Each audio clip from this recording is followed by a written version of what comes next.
ये उस दिन जब घटना हुई वहां पे गांधी मैदान से लेके जाया गया है, तो मैं वहां पे स्थल पे नहीं था। तब ये भी नहीं पता चल रहा था कि लेके कहाँ जा रहे थे हम। मैक्सिमम मैंने जिसको फोन लगा सब बोले पता नहीं भैया कहाँ लेके गए, एम्बुलेंस में लेके गए, कहाँ लेके गए, हम लोग यहाँ देख रहे हैं वहां देख रहे हैं, किसी को नहीं पता था। तो किन्हीं कारणों से कैसे भी करके मैंने अपने तरीके से उसको पता लगाया कि वो एम्स की तरफ जा रहे हैं। मैं वहां से तुरंत निकला, इनके एम्स पहुंचने के 15-20 मिनट में पीछे मैं भी वहां पहुंचा। जब पहुंचा तो पहले रोका गया, भाई कहाँ जा रहे हैं, क्यों जा रहे हैं। तो मैंने कहा भाई हॉस्पिटल जाने भी नहीं देंगे, क्या हो गया। तो नहीं सर हम तो आपको जानते हैं, आप तो इसलिए रोक रहे हैं क्योंकि पहचान गए हमको। तो मैंने कहा बिल्कुल हम मिल सकते हैं। आपने क्या किया, आपने किसी को खबर नहीं है कि आदमी गया कहाँ, आप हवा में उड़ा लेंगे, किडनैप कर लिया, किया क्या आखिर उसका, मुझे पता होना चाहिए। तब तक एक हमारे डीआईजी साहब अंदर थे, वो आए, बोले हाँ आने दीजिए इनको, आने दीजिए।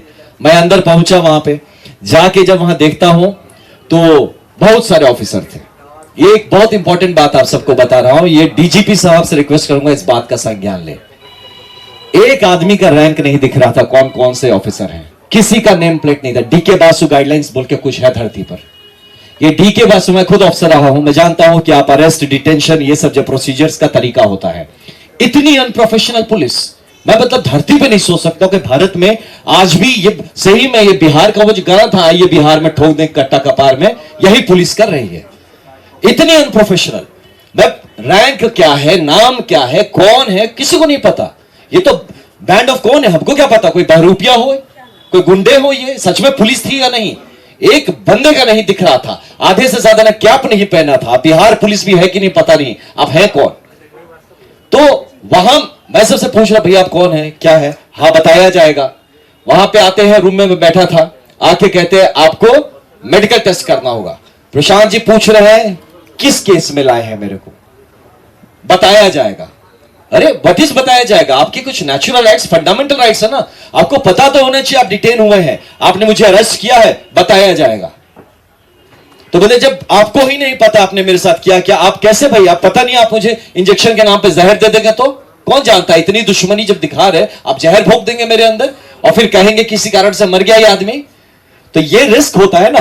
तो आदमी कैसे बोल दे कि हाँ आप मेरे शरीर के संग आप चेकिंग करिए, कुछ भी करिए, आप प्रिक करिए, कौन जानता है उस नीडल में क्या लगा के प्रिक करेंगे।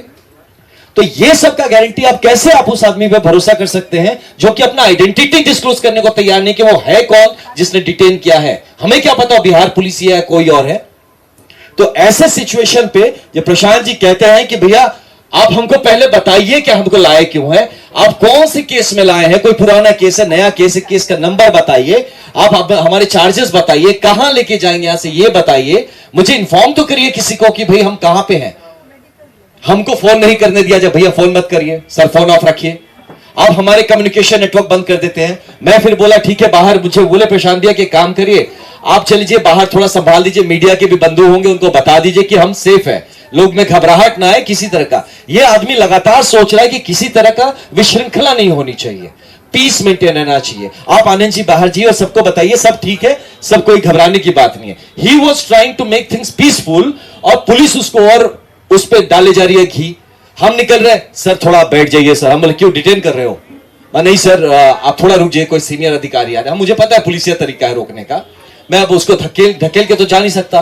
मैं उससे पूछ रहा हूं अच्छा आप कौन है, सर बता देंगे सर, आप थोड़ा सा बैठ जाइए। ये सोचिए, ऐसे डीजीपी सर से मैं रिक्वेस्ट करता हूं, है ना, आपका एक जूनियर हूं मैं, आपसे रिक्वेस्ट करता हूं कम से कम बेसिक गाइडलाइन सिखाइए। ये बड़े बड़े गया मैं पुलिस अकेडमी बनाने से नहीं होता जहां आप डीके बासु गाइडलाइंस नहीं फॉलो करते हैं, और इतने बड़े हाई प्रोफाइल चीज में जहां प्रशांत किशोर जैसे एक व्यक्तित्व को आप डिटेन कर रहे हैं, अरेस्ट कर रहे हैं, साथ में खुल के बड़े बड़े ऑफिसर आके बड़े बड़े होकर चौड़े होकर कह रहे 44 आदमी को डिटेन किया। पहले इसमें देखिए किसने डिटेन किया, जरा आप निकालिए। तो ऐसी परिस्थिति बन गई थी एम्स में, जहां पे ये जो एम्स से निकलने के बाद आपने देखा होगा काफी लोगों ने रोकने की कोशिश की, खोज रहे, गाड़ी में आके ठोक रहे, किस गाड़ी में है भैया, कहां है कहां है। अरे यार आप लोग, ये कैसा पुलिसिंग है जहां आपके पास मुंह है, जबान है, आप बोल सकते हैं ना, आप बताते नहीं, छुपा के क्या प्लानिंग करते हैं, एनकाउंटर करेंगे। पूछे थे वहां पे, पता प्रशांत जी ने पूछा था ये बात कि आप लोग प्लान क्या करें, मेरा इनकाउंटर करने का सोच रहे हैं क्या, कि इतना छुपा के रखा है, बता ही नहीं रहे कहां पे क्या होगा। मैं कैसे आपको बोलते आपका आधार कार्ड दीजिए, मैं गजब आदमी हूं, देश का कौन आदमी है जो पॉकेट में आधार कार्ड ले घूमता है। आप मेरे को चप्पल नहीं पहनने दिए, वहां से जब गया प्रशांत जी ने चप्पल नहीं पहना, किशोर जी ने अपना चप्पल उनको दिया, वहां पे वो चप्पल तक उनको पहनने नहीं दिया, बोलते आप आधार कार्ड दीजिए। मैं कहां से दे?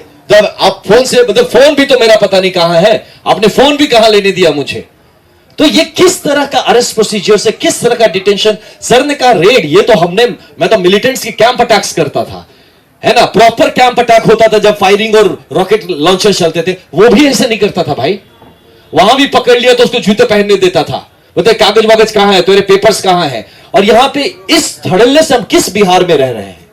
और उसके बाद जब हम लोग निकलने का हुए तो यही था, प्रशांत भाई मुझे लगातार बोले थे कि आनंद आप इनको शांत रखिएगा, मैं उधर जाता हूं, आप बोलेंगे मानेंगे लड़के, आप बताइएगा, किसी तरह का कोई अशांति ना करे, हम लोग कोऑपरेट करते हैं, ये जो जानना चाहते हैं जहां ले जाना चाहेंगे जाए। कहा उनको उधर चढ़ा दिया, हमको अलग कर दिया, हमको भी एक स्कॉर्पियो में घुसा दिया कि चलो आप भी अंदर चलो, मुन्ना जी को साथ में घुसा दिया, एक डीआईजी थे उनको भी साथ में डाल दिया। हमने बोला भैया हम मदद करेंगे आपकी, हम नीचे रहेंगे तो मदद करेंगे, हम इस क्राउड को संभालेंगे। नहीं नहीं सर आप प्लीज यही रहिए, यहीं बैठिए। ये चीज करके फिर प्रशांत जी को अलग, हम लोग को अलग, हम लोगों को भी जब निकाला हमें भी नहीं पता हम कहां जा रहे हैं, फोन बंद कर लिया, फोन छीन लिया, उसे कुछ हम पूछ रहे बार बार, जो लड़के थे, किशोर जी थे गाड़ी में, आप, हम पूछ रहे थे भैया आप कौन से रैंक के हैं, क्या नाम है आपका? जी सर, सर मैं यहीं से हूं सर, वो भी नहीं बता रहा है। तो उसके बाद थोड़ा सा, अब है तो आईपीएस भी थे, हम भी हुई, तो ठीक से समझाए उसको, डीके बासु की बात किए कि तुम्हें पता है मैं तुम्हारे ऊपर इसके लिए हम कंटेम्प्ट डाल देंगे कोर्ट में कि जिस आदमी ने हमको डिटेन किया उसने अपना आइडेंटिटी बताने से इंकार कर दिया, तुम कौन हो? तब वो बताना शुरू किया कि हम सब इंस्पेक्टर। तो 3 सब इंस्पेक्टर हमारे गाड़ी में बैठे थे, हमें नहीं पता था कहां लेके जा रहा हूं, सर बता देंगे। अरे कैसे बता दोगे यार, मेरे घर वाले परेशान होंगे, आप क्या किडनैप कर रहे हो हमको? ये तो इलीगल डिटेंशन है ना, इस चीजों पे बात होनी चाहिए, ट्रेनिंग होनी चाहिए। This is a pure illegal detention, जहां आप अपने जिसको अक्यूज को आप बताते नहीं है किस केस में लाते हैं, ये बताते नहीं है कहां लेके जाते हैं, आप उसके घर वालों को नहीं इन्फॉर्म करते हैं कि वो कहां। उसके बाद आप पूरा तांडव मचा के यहां पे रखे हुए और कहते हैं कि हम लोगों ने लॉ एंड ऑर्डर क्रिएट किया। लॉ एंड ऑर्डर तो पुलिस क्रिएट कर रही है by creating so much suspense around the whole incident. तो ऐसे एक सिचुएशन में एम्स का पूरा वो जो माजरा था, इतने गंदे और गलत तरीके से हैंडल किया गया। वहां पे आप कह रहे हैं आधार कार्ड दीजिए, अब उनके पास आधार कार्ड नहीं, तो एम्स के बंदे बोल रहे हैं कि सर आधार कार्ड नहीं है तो हम आपको कैसे करें, हमें तो रजिस्टर करना पड़े। वो बोले हम तुमको कहां से आधार कार्ड, मोबाइल फोन मेरा पता नहीं, मेरा मोबाइल फोन किसके पास है, कहां पे? आप लोग जिस तरह से मुझे ये ऐसा रगड़ के ले आए हैं, पूरी तरह से घसीट के, चप्पल तक नहीं आपने पहनना दिया, और आप हमसे कह रहे हैं हम आपको कोऑपरेट नहीं कर रहे हैं। और कितना हम कोऑपरेशन करें? Bihar police has failed in observing the DK Basu guidelines pronounced by the Supreme Court of India, और इस पे इनको जवाब देना पड़ेगा।